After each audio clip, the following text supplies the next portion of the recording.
Hello student, आज experiment करते हैं इसका अप्लाइड मैकेनिक्स का। तो जो एक्सपेरिमेंट का एम है to verify the reactions at the supports of a simply supported beam.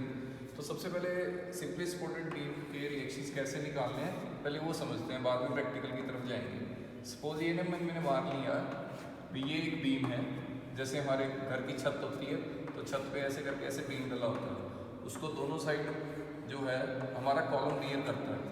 तो ऐसे ही ये मैंने मान लिया ये एक बीम है, उसके नीचे दो कॉलम लगे हैं। तो जो इसका जो वेट है, जहाँ यहाँ पर मैंने सपोज मान लिया यहाँ पर एक वेट लग रहा है W1, यहाँ पर एक वेट लग रहा है W2। इस वेट को आप लोड भी कह सकते हैं। तो यहाँ से और यहाँ से रिएक्शन सपोर्ट करेगा।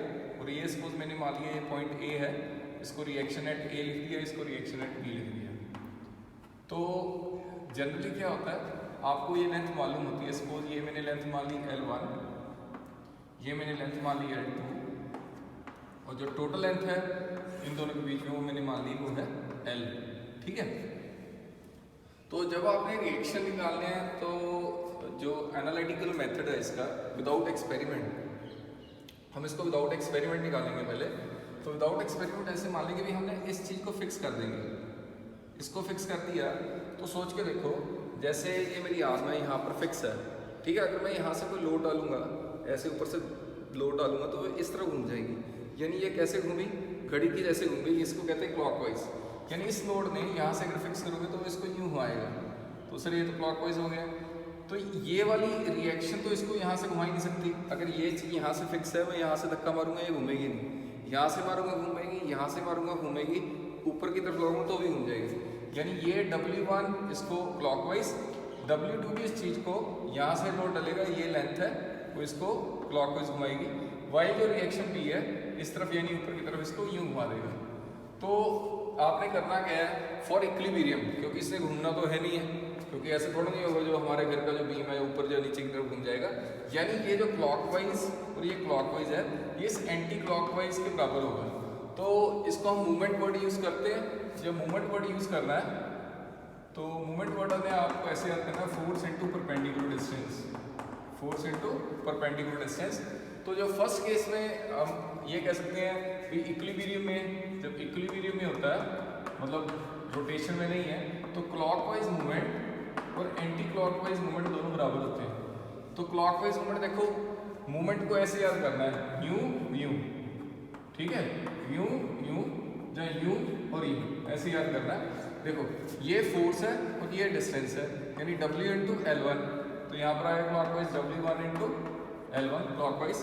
दोबारा W2 इंटू ये वाला डिस्टेंस, ये कितना है, ये L2 है, plus W2 into L2 now equal to anti clock RB into L, RB into L। तो यही मैंने चीज़ समझाई है आपको, यूं यूं करना है, यूं यूं करना है और यूं यूं करना। देखो यूं और यूं किया, किधर तक जाना है, A तक जाना है, यहाँ से लेके फिर A तक और यहाँ से लेके फिर A तक। अब जो नेक्स्ट इक्वेशन बनेगी यहाँ से आपका ना RB आ जाएगा। You are calculating the value of RB calculate कर लोगे। उसके बाद जब RA कैलकुलेट करना उसका बड़ा सिंपल सा प्रोसीजर होता है। आप कहते हैं upward force equal to downward force. Upward force कौन सी है, एक RA एक RB है, यानी मैं लिख सकता हूँ RA plus RB is equal to W1 plus W2। ठीक है सर। तो अभी इस इक्वेशन से आपने क्या निकाला हुआ है, RB आ चुकी है आपकी। RB यहाँ पुट करेंगे और आपकी RA कैलकुलेट कर लेंगे, यानी RA आ गया W1 plus W2 minus RB। तो ये तो हमारा प्रोसीजर था, हमने कैसे करना है। अब हम प्रैक्टिकल की तरफ जाते हैं। तो ये जो हमारा एक्सपेरिमेंट है तो इसका जो जनरल है वो हमने ये माना कि हमने रिएक्शंस फाइंड करने हैं। तो ये हमारा सबसे पहले अपरेटस है। तो ये सिंपली सपोर्टेड बीम है। ये मैंने एक बीम मान लिया जो कि सिंपली सपोर्टेड है। ये देखिए ये मेरा बीम है और ये चीज़ कॉलम है, ये दोनों क्या है, कॉलम है। तो अब जब आप इसकी थ्योरी पढ़ोगे तो ये इसका पूरा एक प्रैक्टिकल की शीट है, तो हम उस पर फोकस करते हैं। तो ये प्रैक्टिकल की शीट पे फोकस करते हैं, ये देख लीजिए। तो ये सबसे पहले हमारा परफॉर्मेंस का ऑब्जेक्टिव है। हमने डेफिनेशन ऑफ मूवमेंट पता लग गया, force into perpendicular distance. List of parameter of calculation of movement, यानी force into load into perpendicular distance. Principle of movement क्या होता है, anti clockwise movement equal to clockwise movement. Sign condition हमने positive negative नहीं ली है, हमने सिर्फ लेफ्ट जो रोटेशन है उसके हिसाब से लिख लिया, anti clock movement equal to clockwise movement. तो अभी जो ये जो एक्सपेरिमेंट है उसके लिए हमने ये डायग्राम दोबारा से जो बोर्ड से जो मैंने बनाया है, L1 और L2 की जगह मैंने x1 एंड x2 ले लिया, यानी W1 into x1 plus W2 into x2, W1 into x1 plus W2 into x2 is equal to कितना आ जाएगा, RB इंटू L। ठीक है, इक्वेट कर देंगे तो आपने यहाँ पर RB इक्वल डालना है, यहाँ पर RB into L, this one is equal to, तो यहाँ पर इक्वल टू डाल देंगे। तो अब आपका ये एक्सपेरिमेंट बड़ा सिंपल हो जाएगा। तो अब आपने कैसे कैलकुलेट करना है तो वो देखते हैं। ठीक है, तो सबसे पहले ये जो हमारे दो रिएक्शंस हैं, ये हमारे दो रिएक्शन, ये सबसे पहले देखिए, ये पहले मैं आपको दूर से पूरा डायग्राम दिखाता हूँ। देखो ये पूरे का पूरा ऐसे होगा। ठीक है सर, ये क्लियर है। तो ये मैंने यहाँ से नंबरिंग देखते हैं, देखो यहाँ से नंबरिंग शुरू होती है सेंटर से, तो सेंटर से दोनों साइड तक नंबरिंग जाती है, तो दोनों साइड तक नंबरिंग जाएगी तो हमारी लेफ्ट और राइट दोनों साइड तक नंबरिंग जाएगी। देखो यहाँ भी और यहाँ भी। अब हमने सपोज कर लेना है, देखो ये बिफोर वेट डाले तो हमारी ये जो रीडिंग है रिएक्शन ए की, ये करीब 2 की नज़र आ रही है। देखो ये जो हमारा है रीडिंग, इनिशियल रीडिंग 2 है, तो हम मान लेंगे जो इनिशियल रीडिंग आर ए की है वो कितनी है, 2 है। तो हम यहाँ पर लिख लेते हैं आर ए की जो रीडिंग है वो 2 है इनिशियल, ये इनिशियल है लोड डालने से पहले। तो इसके हमारे पास डायग्राम भी है, वो भी होगा भी कैलकुलेशन ऑब्जर्वेशन कैसे लेनी है। तो ऑब्जर्वेशन पे चलते हैं। सबसे पहले ये हमारी जो ऑब्जर्वेशन है, इनिशियल रीडिंग ए की कितनी आई है हमारी 2। ठीक है, मैंने इसको ए मान लिया। अब मैं दूसरी तरफ जाऊँगा, मैं इसको बी मानता हूँ, तो ये मेरा बी है। बी की इनिशियल रीडिंग देखते हैं। बी की जो इनिशियल रीडिंग है ये करीब 2 से थोड़ी सी कम है, यानी ये 1.8 है। देखो यहाँ पर आपको नजर आ रहा है, दैट इज़ 1.8। तो हम आर बी की वैल्यू इनिशियल रीडिंग 1.8 लिख लेते हैं। चलो सर ये भी ठीक है। अब फाइनल रीडिंग कैसे निकालनी है, अब हम ये यहाँ पर लोड डालेंगे। सपोज मैंने लोड यहाँ डाल दिया, ये मेरा 1 kg का लोड है, तो ये 1 kg का लोड मैंने यहाँ डाल दिया। और सिमिलरली एक मैं बिल्कुल सेंटर पे यहाँ पर डाल देता हूँ, इस पर भी मैंने 1 kg का लोड डाल दिया। ठीक है, तो अब ये मेरा एक्सपेरिमेंट देखने में कुछ ऐसा हो गया। चलो सर ठीक है। अब हमने क्या करना है, फाइनल रीडिंग देखते हैं इसकी।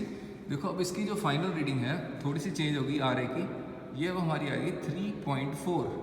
तो हम फाइनल रीडिंग इधर 3.4 लिख लेते हैं। सिमिलरली फाइनल रीडिंग जो बी की है वो भी देखते हैं, वो कितनी है। देखिए इसको सर, ये 2.5 से थोड़ी सी ज़्यादा और 3 से थोड़ी कम है, तो ये करीब 2.7 के नज़दीक लग रही है, तो हम इसको 2.7 लिख लेते हैं।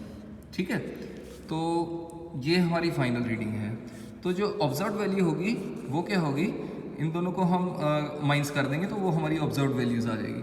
तो जो ऑब्जर्व वैल्यूज़ आएगी तो 2 माइनस 1.8, यानी इसकी जो मेरी 3.4 माइनस 2, तो जो मेरी वैल्यू कितनी आई, दैट इज़ 1.4। ठीक है, और ये आगे 2.7 माइनस 1.8, दैट इज़ 1.9। ठीक है, इसमें से जस्ट माइनस कर दो, इसको इसमें से माइनस करना है, तो ये आपका आर भी आ जाएगा, यानी 2.7 माइनस 1.8, और जो ऊपर वाली थी 3.4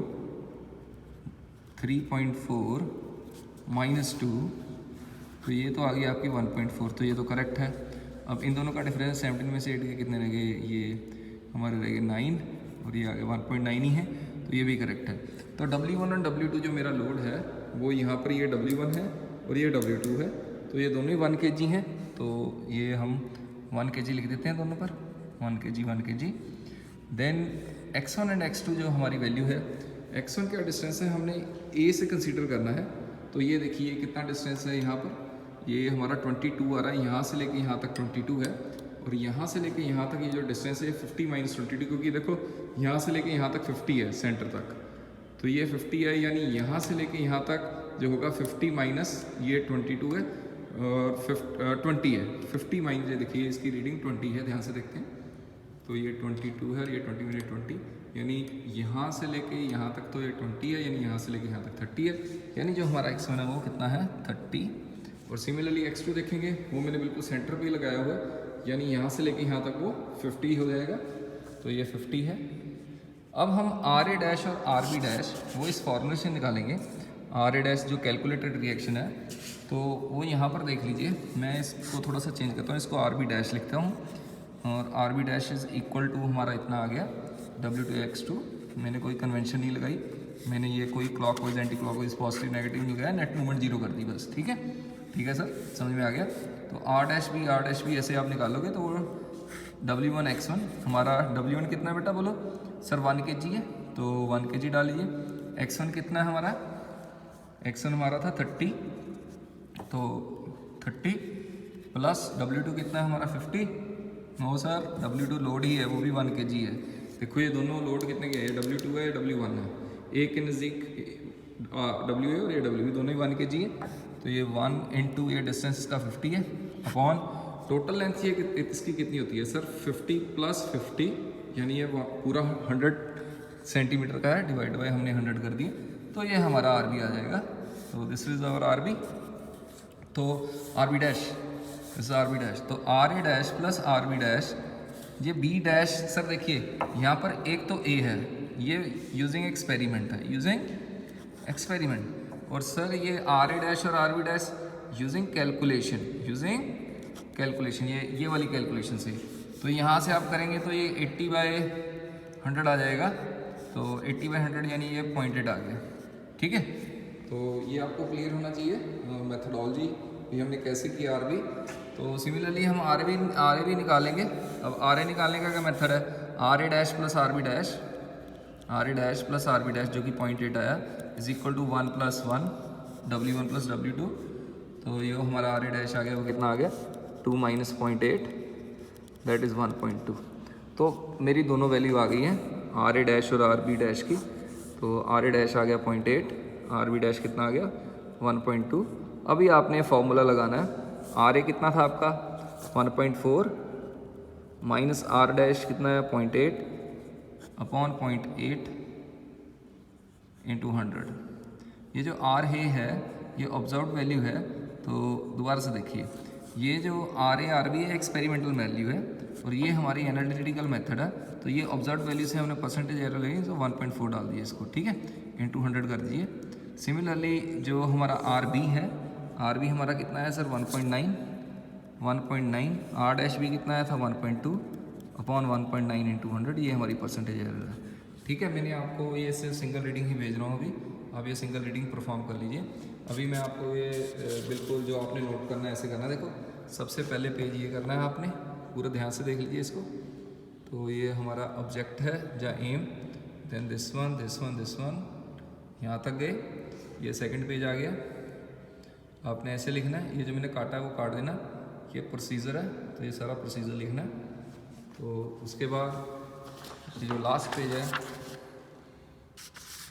ये वाला लास्ट पेज है, इसको कर लेना। ये प्रिकॉशंस है, प्रैक्टिकल यूटिलिटी है, तो ये मुझे लगता है क्लियर है। Thank you students. एक बार दोबारा से एक्सपेरिमेंट का सेटअप देख लीजिए। ये वाली साइड थी, ये आर ए थी, ये आर बी थी, और ये W1 था, ये W2 था। यहाँ से लेके यहाँ तक 30 सेंटीमीटर डिस्टेंस था, यहाँ से लेके यहाँ तक 50 सेंटीमीटर था। Thank you.